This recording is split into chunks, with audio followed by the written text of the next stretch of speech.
Hello students, this is Shubham Poddar, your mathematics teacher. I hope कि आप सब बहुत अच्छे हों। प्रीवियस पार्ट में हम लोगों ने न्यूमेरिकल्स डिस्कस किए पॉलिनोमियल्स चैप्टर पर। आज हम लोग क्वेश्चन सॉल्व करेंगे लीनियर इक्वेशंस इन टू वेरिएबल्स के। हमारे चैप्टर थर्ड जो है, बहुत सारे स्टूडेंट्स ने असाइनमेंट्स के और एनसीईआरटी के बहुत सारे क्वेश्चंस दिए हैं, डाउट्स हैं उनके।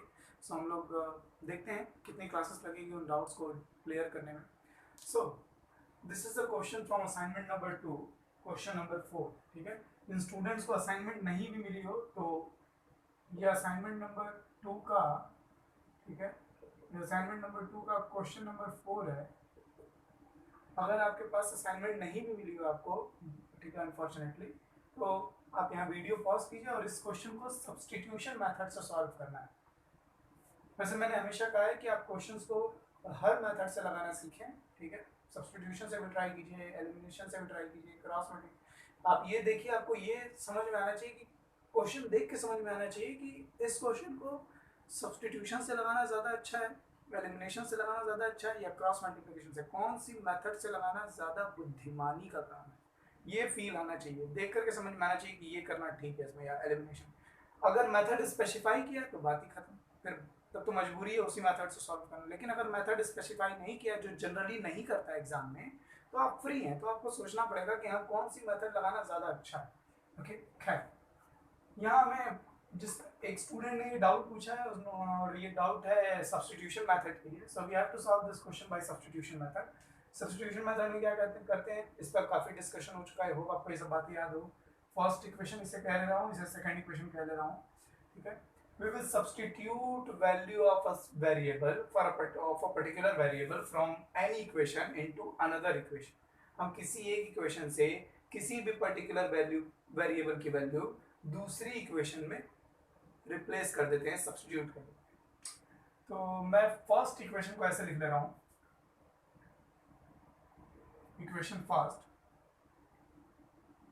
या इस क्वेश्चन को ऐसे रीराइट किया जा सकता था, मैं ऐसे लिख ले रहा हूं। चलो ठीक है, फ्रॉम इक्वेशन 1, देखिए आप यहाँ हो जाएगा 2 times A X minus 2 times B Y plus A plus 4b is equal to 0, है ना। ये 2 का अंदर मल्टीप्लाई कर लिया, ठीक है। मैं x की वैल्यू निकाल दे रहा हूँ यहाँ से, ठीक है। तो 2ax will be equals to, ये सारी चीजें उधर चली जाएंगी, 2by, ये माइनस उधर चला जाएगा प्लस में, माइनस a माइनस 4b, और ये जो 2a मल्टीप्लाई में है ये उधर जाकर के डिवाइड में आ जाएगा। ये हमारी वैल्यू आ गई किसकी, x की। This is the value of x, ठीक है। Putting the value of x in equation 2। First equation से मैंने वैल्यू निकाली, सेकंड इक्वेशन में मैं ये वैल्यू x की सब्स्टिट्यूट करूंगा, x की जगह ये वैल्यू पुट करूंगा, ठीक है। ये सब्स्टिट्यूशन से लगाना ये क्वेश्चन अच्छा नहीं है, ये क्वेश्चन एलिमिनेशन सबसे अच्छे ढंग से डील होगा, बट हमें सब्स्टिट्यूशन सही करने के लिए कहा गया, इसलिए हम बहुत आराम से धीरे धीरे करके इसे सब्स्टिट्यूशन से सॉल्व करेंगे। सो मुझे ये दिखाई दे रहा है, मैं 2 का मल्टीप्लाई कर लूँ सेकंड इक्वेशन में, 2 टाइम्स bx, 2bx, और x की वैल्यू मैं ये पुट कर दे रहा हूँ, 2by minus a minus 4b upon, है ना, 2a, ये x की वैल्यू है, प्लस ये भी x की वैल्यू है ना, ये फिर 2 का अंदर मल्टीप्लाई होगा, 2ay plus b minus 4a is equals to 0, है। ये 2 का अंदर मल्टीप्लाई किया और x की जगह ये जो वैल्यू आई थी, ये क्वेश्चन हमारी बनी सिर्फ y में। देखिए इसमें से x एलिमिनेट हो गया, x हट चुका है, x को हमने y के टर्म्स में सब्स्टिट्यूट कर दिया यहाँ पे, ठीक है। सो अब हम इसको सॉल्व करके किसकी वैल्यू यहाँ से निकालने की कोशिश करेंगे, y की। देखिए एक बात तो क्लियर है कि ये 2 कैंसिल हो जा रहा है भाई, ये a का मल्टीप्लाई होगा, हम एलसीएम लेंगे, ये सब हम नेक्स्ट स्टेप में करेंगे। Just take a screenshot of this, ये सब नोट कीजिएगा। ओके, तो मैं क्वेश्चन रिवाइज कर दे रहा हूँ।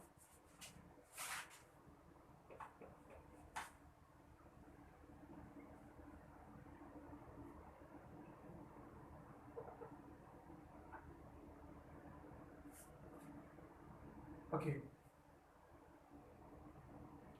तो इसको एलसीएम ले लेते हैं। ये b का अंदर मल्टीप्लाई हो जाएगा, ये हो जाएगा 2 टाइम्स ये b का अंदर मल्टीप्लाई हो जाएगा b square y minus b a minus 4b square, ये b से मल्टीप्लाई हो गया, ये a का इन तीनों में मल्टीप्लाई होगा, एलसीएम ले रहे हैं, plus 2a square Y plus A B minus 4a square is equal to 0। Upon में a आएगा लेकिन वो a उधर 0 में मल्टीप्लाई हो जाएगा। Okay, this is the scenario.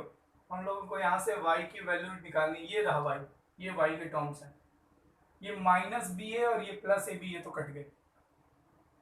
Okay okay, तो मैं यहाँ से y कॉमन ले रहा हूँ, y यहाँ से कॉमन ले लिया तो यहाँ बचेगा 2b स्क्वायर और यहाँ बचेगा 2a स्क्वायर। ओके, यहाँ से देखिए -4 कॉमन ले लेते हैं, a square plus b square is equal to 0। ये माइनस कॉमन ले लिया इन दोनों से। एक काम करते हैं, यहाँ से 2 भी बाहर निकाल लेते हैं, यहाँ भी a square plus b square, यहाँ भी a square plus b square.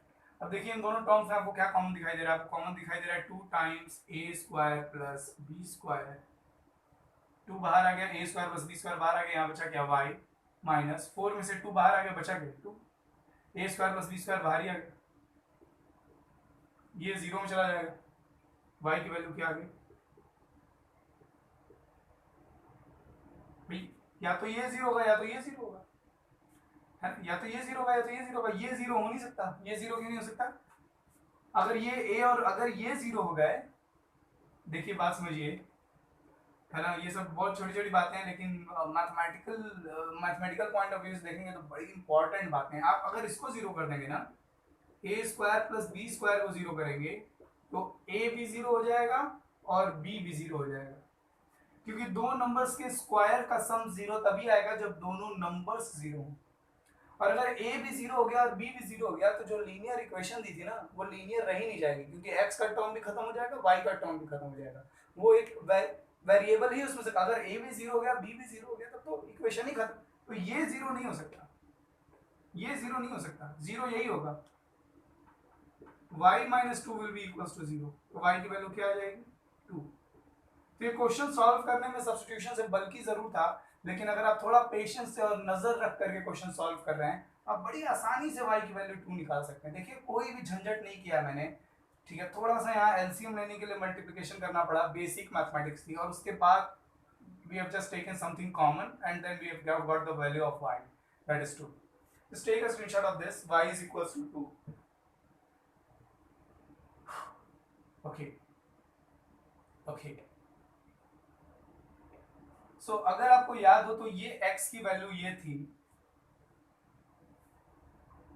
आप ये y की वैल्यू किसी इक्वेशन में भी पुट कर सकते हैं। चलो इक्वेशन में पुट करके निकाल,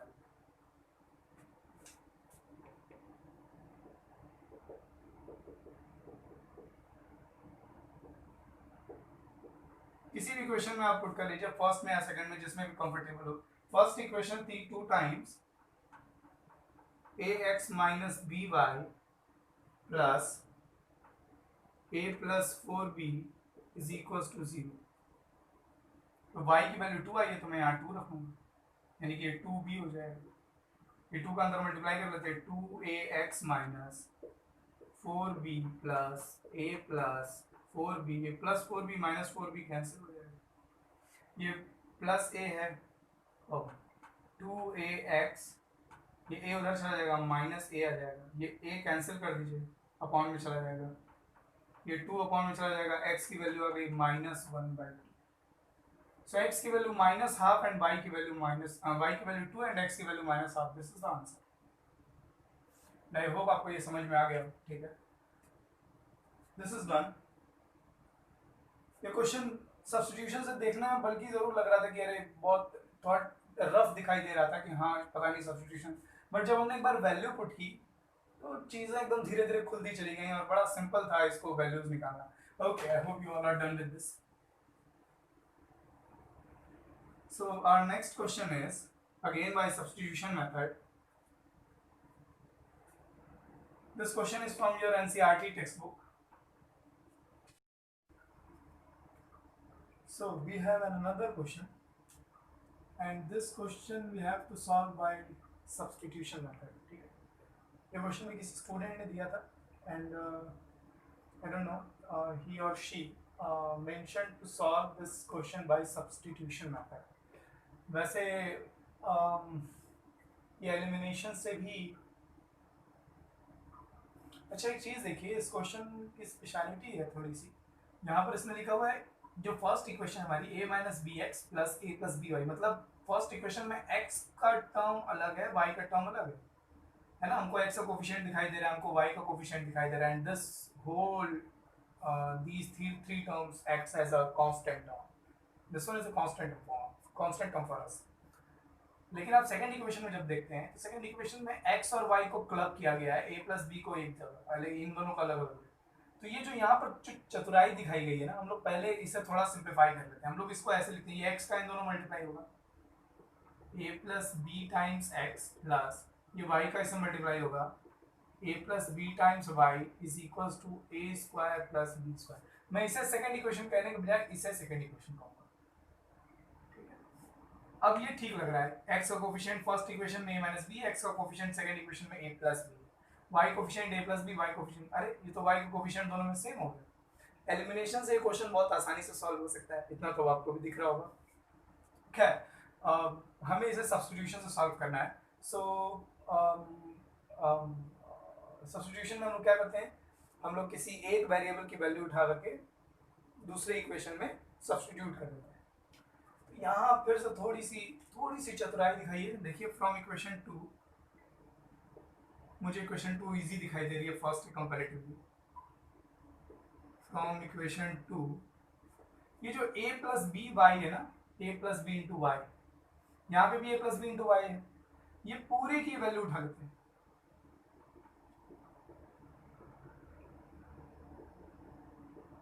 ये वाला टर्म उधर जाएगा तो माइनस इस यही वैल्यू उठा के इसमें पुट कर देते हैं। Substitute the above value in equation first. So हम लोग ये a प्लस बी वाई की जो वैल्यू आई ना, ये a प्लस बी वाई की जो वैल्यू आई ये एज इट इज। तो फर्स्ट इक्वेशन हमारी हो जाएगी a minus b times x plus, इसकी जगह मैं लिखूंगा a square plus B square minus a plus B into x. I hope आपको समझ में आ रहा हो। Is equals to a square minus B square minus 2ab। Okay, so ये a स्क्वायर और ये a स्क्वायर कैंसिल हो जाएगा, ये स्क्वायर उधर जाएगा माइनस हो जाएगा। ओके, यहाँ देखिए आप, ये हो जाएगा हमारा, यहाँ से हम x कॉमन ले लेते हैं, यहाँ बचा a माइनस बी माइनस, ये माइनस जब अंदर जाएगा तो माइनस a और ये माइनस b हो जाएगा। इज इक्वल्स टू वहाँ क्या क्या है, minus B square minus 2ab, और ये जो प्लस बी स्क्वायर है ये उधर जाएगा तो माइनस बी स्क्वायर। ओ ये minus B square minus 2b square हो जाएगा। ये तो समझ में आ रहा होगा। अच्छा, ये a और ये माइनस a कैंसिल हो जाएगा, minus 2b is equals to, यहाँ से देखिए हम माइनस 2b कॉमन ले सकते हैं, यहाँ दोनों के पास माइनस है, दोनों के पास 2 है, दोनों के पास b है, यहाँ बचेगा b प्लस a। अब तो बड़ा आसान है, ये जो माइनस 2b है डिवाइड में चला जाएगा,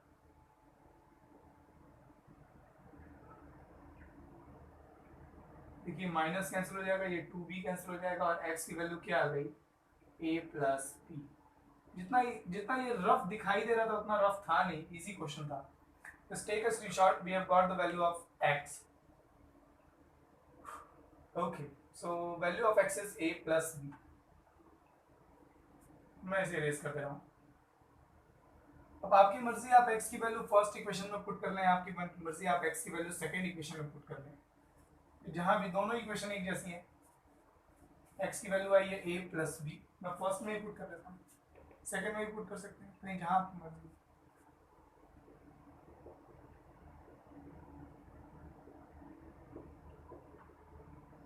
ठीक है,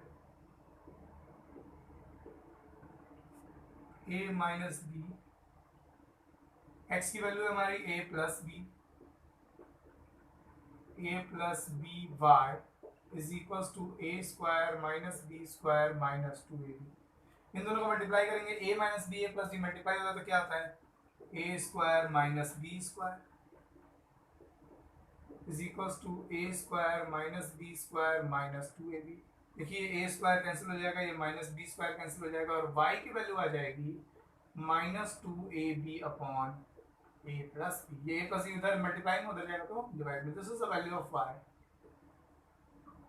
तो जो x की वैल्यू a प्लस बी आ रही है और y की value minus 2ab upon a plus B. This is the answer. Take a screenshot of this. ठीक है, ये सब्स्टिट्यूशन से सॉल्व किया हमने। ये दिखने में थोड़ा टिपिकल लग रहा था बट जब हम लोगों ने, ये बहुत ज़रूरी है ना कि क्वेश्चन की शक्ल देख करके, या अगर क्वेश्चन आपको बहुत लेंदी दिखाई दे रहा है, बहुत बल्कि दिखाई दे रहा है, बहुत रफ दिखाई दे रहा है, तो आप पेशेंस ना हारें ना, आप पेशेंस अपना संभाल के रखिए, बहुत आराम से रिलैक्स होकर के थोड़ी सी बातचीत कीजिए क्वेश्चन के साथ, आप ज़रूर उसका आंसर, है ना, मैथमेटिकली कुछ गलत नहीं करना है। ठीक है, प्लस माइनस में, ट्रांसफर करने में, एलसीएम वगैरह लेने में, मल्टीप्लाई करने में, ये सब गलती नहीं होनी चाहिए। अब आप 10th में पढ़ रहे हैं तो इतनी तो प्रैक्टिस होनी चाहिए आपकी। तो take a screenshot of this.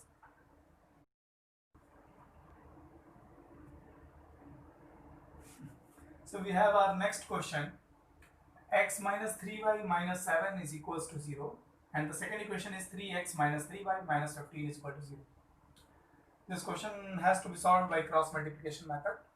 किसी स्टूडेंट ने ये क्वेश्चन भी पूछा है, बट देखिए ये क्वेश्चन लग जाना चाहिए था, जिसने भी कमेंट किया है, जिसने भी पूछा है, ये क्वेश्चन सॉल्व हो जाना चाहिए था आपसे। ठीक है, बट कोई बात नहीं, हम लोग बात कर ले रहे हैं इस पर। मेक श्योर कि आप एक दो बार अच्छे से अपना सोल्यूशन देखें, है ना, उसके बाद आप ओके कोई बात नहीं। इंपॉर्टेंट बात ये है कि ये क्वेश्चन आपकी टेक्स्ट बुक का है, from exercise 3.5 NCERT exercise 3.5, question number first का फोर्थ पार्ट है ये क्वेश्चन आपकी टेक्स्ट बुक से पूछा गया है। ओके, तो इस इक्वेशन को जब मैं देख रहा हूँ तो मुझे दिखाई दे रहा है कि यहाँ 3 कॉमन ले सकते हैं। मैंने 3 कॉमन ले लिया, क्या बचा, x minus Y minus 5 is equal to 0। ये 3 मल्टीप्लाई में उधर 0 में चला जाएगा, इसको मैं इक्वेशन 2 बुला रहा हूँ, है ना। इसके कोफिशिएंट यहाँ 3 था, यहाँ 1 हो गया, कोफिशिएंट सिंपल हो गया ना, तो इसको क्रॉस मल्टीप्लिकेशन में रखना ज्यादा फायदेमंद है। ओके, नाउ फर्स्ट इक्वेशन में देखिए, what is the value of a1 coefficient of x, b1 coefficient of y, c1 coefficient of -7। इस पे काफी डिस्कशन हुआ है cross multiplication method. Second equation में coefficient of x 1, coefficient of y -1, coefficient of constant term is -5। Okay, now we know that the solution of the given system by cross multiplication method is given by the formulas x is equal to b1 c2 minus b2 c1 and blah blah blah। तो formula याद होना चाहिए आपको, ठीक है, मुझे याद नहीं है, मैंने अभी लिख लिया था इसको इसीलिए पहले से, लेकिन आपको याद होना चाहिए, पेपर आपको देना, एग्जाम आपको देना। ओके, सो अब कुछ करना नहीं है, we will just put all these values a1 b1 c1 a2 b2 c2 in this equations and we will get the values of x and y। so यहाँ स्पेस है क्या, ओके, तो मैं यहाँ वैल्यूज पुट कर रहा हूँ। x is equal to b1 की वैल्यू मुझे दिखाई दे रही है -3, c2 इज -5, b2 की वैल्यू मुझे दिखाई दे रही है -1, c1 is -7 upon a1 b2 1 into -1 minus a2 b1, sorry 1 into -3 and y की वैल्यू हो जाएगी c1 a2 -7 into 1 minus c2 a1 -5 into 1 upon, denominator तो यही रहेगा, हम इसको ऐसे ही लिख ले रहा हूँ। हम लोगों ने, है ना, आप अच्छे से इसको देख लेंगे कि ये वैल्यूज आपने सही पुट की है नहीं। ठीक है, एग्जाम में यहाँ पर ये यही मिस्टेक वाली जगह है। पहले तो ये बहुत जरूरी है कि हम a1 b1 c1 a2 b2 c2 की वैल्यूज बहुत ध्यान से पुट करें। जब आप ये वैल्यूज रख रहे हैं तो इस बात का आपको ध्यान देना है कि c1 कांस्टेंट टर्म आपका, ये कहें कि सारे टर्म्स एक ही साइड रहे और राइट साइड में या दूसरे साइड में 0 हो, x वाई और कांस्टेंट टर्म तीनों एक ही साइड में होनी चाहिए। जब आप क्रॉस मल्टीप्लिकेशन मेथड लगा रहे हैं सो x का टर्म, y का टर्म और कांस्टेंट टर्म एक ही साइड होना चाहिए। तब आप a1 b1 c1 की वैल्यूज लिखिए, a2 b2 c2 की वैल्यूज लिखिए। यहाँ पर ध्यान देने की जरूरत है। और जब आप यहाँ पर फॉर्मूला लिखने के बाद जब आप वैल्यूज पुट कर रहे हैं, ठीक है ना, अब बहुत सिंपल सा टास्क है, मैं इसे इरेज कर दे रहा हूँ, आप इसे स्क्रीनशॉट ले लीजिएगा। बड़ा आसान सा काम है, हमें बस वैल्यूज पुट करनी है, सॉरी वैल्यूज हमें बस इसे थोड़ा सा सिंप्लीफाई कर लेना है and we will get the answer. So x is equals to, ये देखिए 15 हो जाएगा, ये हो जाएगा 7 minus 1 minus minus plus 4। y की वैल्यू अगर मैं देखूं तो ये हो गया -7 प्लस 5, ये हो गया -1 प्लस 4। यहाँ आ जाएगी वैल्यू हमारी 8/3 और y की वैल्यू आ जाएगी -2/3। These are the solutions, these are the values of x and y for the given system। x की वैल्यू आ रही है 8/3 और y है हमारा -2/3। आई होप आपको तीनों क्वेश्चन समझ में आए हों। चंद्रा पब्लिक स्कूल मऊ के स्टूडेंट्स अपना रिस्पॉन्स कि आपको तीनों क्वेश्चन समझ में आए नहीं, स्पेशली वो स्टूडेंट्स जिन्होंने डाउट्स पूछे थे, ठीक है, अपना रिस्पॉन्स ज़रूर गूगल क्लासरूम ऐप पर दीजिए।